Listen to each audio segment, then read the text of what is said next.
watched a little documentary called Natsuki the movie.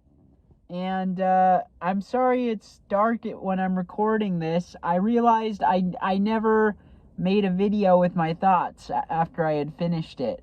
So I'm doing that now.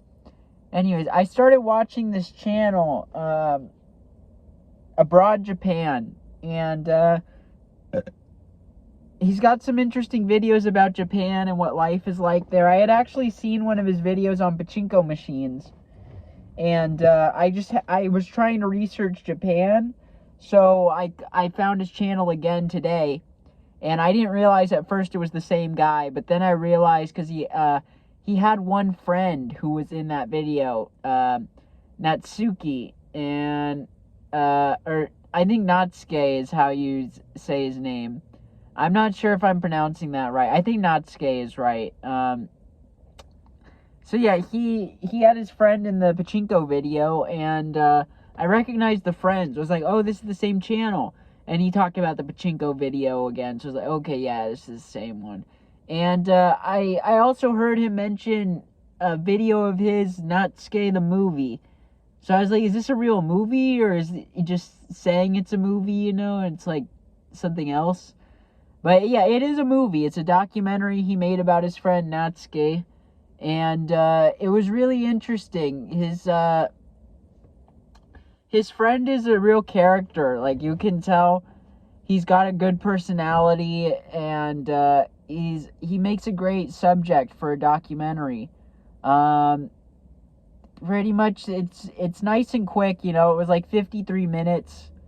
The credits are kind of long. There's a long Patreon credit scroll that makes up a lot of the end of the movie.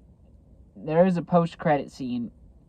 But yeah, the actual documentary itself talks about his friend, who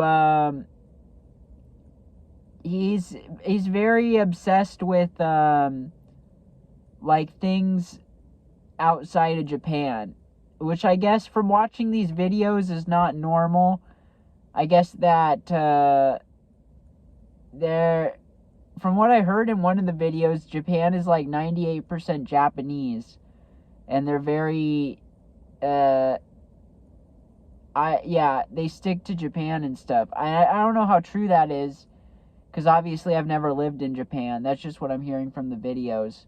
But yeah, he's like one of the people there who is very accepting. And because I guess another thing that this guy, his name is Chris, what he was saying was that in Japan it's hard being a foreigner, and that like the people that live there are kind of racist to you, and like they ask you like questions like if you could use chopsticks, or like they're like surprised you can speak Japanese and stuff, and they just like, yeah, they treat you kind of not like mean or anything, but just like you're like a dumb American kind of. Obviously I've never lived in Japan, so I don't know how true that is. I'm just saying what I heard in the videos. But yeah, if you're from Japan, I'm curious. Maybe you can give some insight. I don't know that I have a big Japanese audience.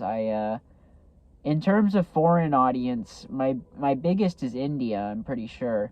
I have like a 5% Indian audience, which surprises me. I'm curious. If you're from India and you watch my videos, leave a comment and let me know, because I'd like to know who watching is from India. But anyways, that's unrelated. So yeah, his friend, either way, I'm just going to go into some minor spoilers, but I mean, it's a documentary, so just knowing what they do in the documentary really is not going to spoil much. I mean, the meat and potatoes of the documentary is seeing this guy and learning about him and his life. But pretty much it's like a road trip documentary. They take a road trip, and you learn a lot about this guy and like the things he likes, and yeah, it's a beautiful documentary. I thought so. Because, you know, I think with documentaries and with just filmmaking in general, when you base it on your own life and you put a lot of yourself and your friends and surroundings in it, it becomes more personal and in turn a lot more compelling. I always try to put myself into my films and like base stuff on people I know or myself or my situations. Like they're my films are very me, so I appreciate that when I see that from another filmmaker. So yeah, I love the documentary. I thought it was great, and it's one I recommend. I'm gonna link it below, so you can watch it if you want to.